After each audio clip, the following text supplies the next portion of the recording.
Hi folks, and welcome back to our series of tutorials on how we use Health One software in Bayview Family Practice. My name is John Garby, and today I'm going to show you in this tutorial how we create a new patient file and how we enter administrative data. So to create a new patient file, you go up to the File button, you go to New, and you're going to select the top option HCR, which stands for healthcare record. So in effect, we're going to create a new healthcare record. So to start with, before we discuss any of these features in depth, we'll just enter a new patient's information. So we'll use me as an example. So John Garby, male, and create an approximate date of birth. Mr. Okay. The address, as we use it for our formatting, is the first line of any given address. So we'll say 11 Church Road. I'm making this up. Ballyshannon. So locality stands for the town or townland. The postcode is the county. So in this case, County Donegal, and then the air code, which is great for being able to do house calls, as per the information, obviously, the patient gives you. It's also important to put down a mobile phone number. So in this case, I'll make one up. And obviously put in a patient category as well. The reason being is you need to know whether you're dealing with a medical card patient or a private patient for things like prescriptions and other things like that. So if they're either medical card, doctor visit only cards or full medical card holders, you select those items. But in this case, we're going to say a private patient. If they were medical card holders, you would have to, at this point, input a GMS number. Now, I would also encourage you, when you're creating a new patient file, to put in the PPS number. For some reason, it won't allow me to do it at this stage because I would have to enter an actual real PPS number, and I don't want to show that over the internet. But I'll make one up at the administration page in a moment. So at this point now, we have enough information, and we're going to proceed and create the file. So in Health One, this is what your administrative page looks like.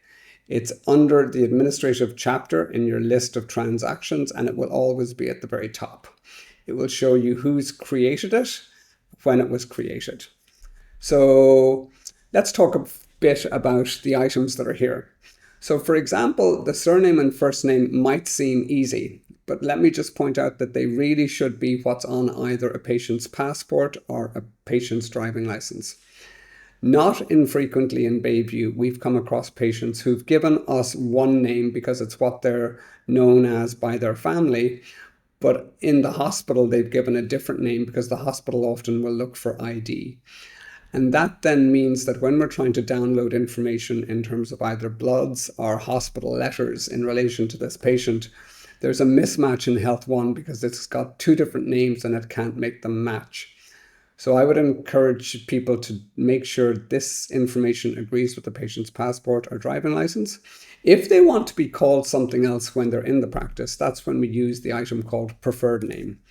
So in this case, I'm going to say that I would prefer to be called JP. And if I want, I can highlight that in the severity index. If I select anything other than 0, it'll make that red. Just makes it a little bit more visible and easier to notice. So then we have the patient's address. Sometimes patients change their addresses quite frequently. If you want, something that can be a little bit useful is if you've recently checked a patient address. Now, this is not so much for creating a new patient file, but for long-standing patients. But if you want to say that you've recently checked with the patient that their address has remained unchanged, you can use the date function, which just shows that this address was correct on a given date. So if you open up the address of the patient, you can come to date of event, select the date, you can say today or whichever date suits you, and then that will appear there. And that's handy because it lets other people in your practice know, oh, on the 4th of August 25, this was the patient's correct address. This is particularly useful with mobile phone numbers, which can change a lot. So I would encourage people to do the same. So there we are with the telephone number. I might just move this number up a little bit. So if you want to move the positioning of any of these items, if you select the arrow keys and hit Shift and Control at the same time, and then use the up arrow key, you can move the information. Okay, so I'm happy with that. It's standing out for me a little bit more. And to be honest with you, I'd probably move the air code up so that it was underneath postal code of the patient. And I would often highlight the air code in red, just so that it was seen more easily. One of the important things that we need to do with our patient information is not only do we need to know their mobile phone number, but we need to know if they are happy for us to send them information by text.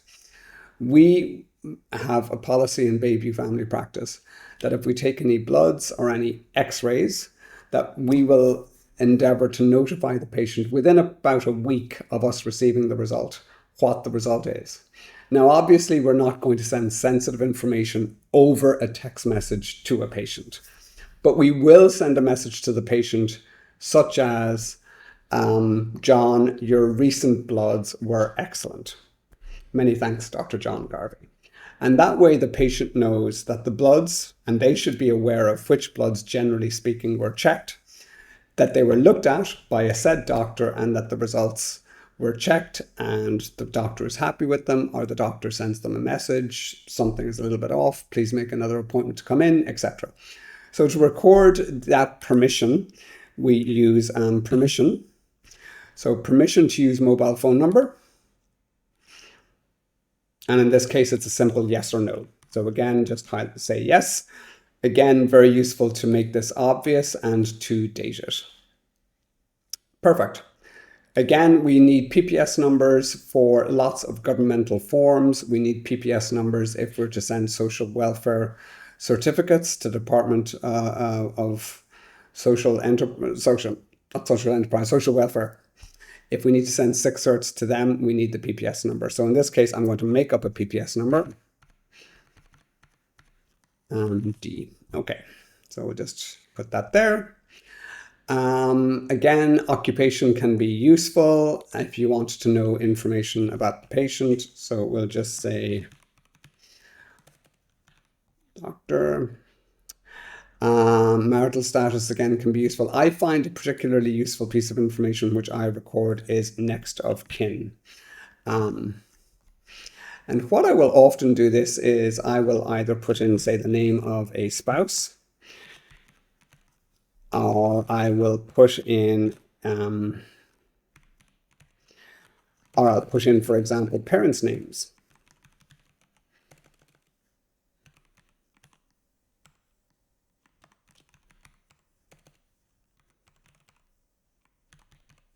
Okay. So that is the majority of the information that you need to record. Some hints on just making sure you get in the appropriate name, put in a preferred name if the patient wishes for that. You can enter a date for items, most importantly for the mobile phone, when it was recorded, and permission to send a text. And that's the main information we'd like you to put down. Thank you very much for joining us today.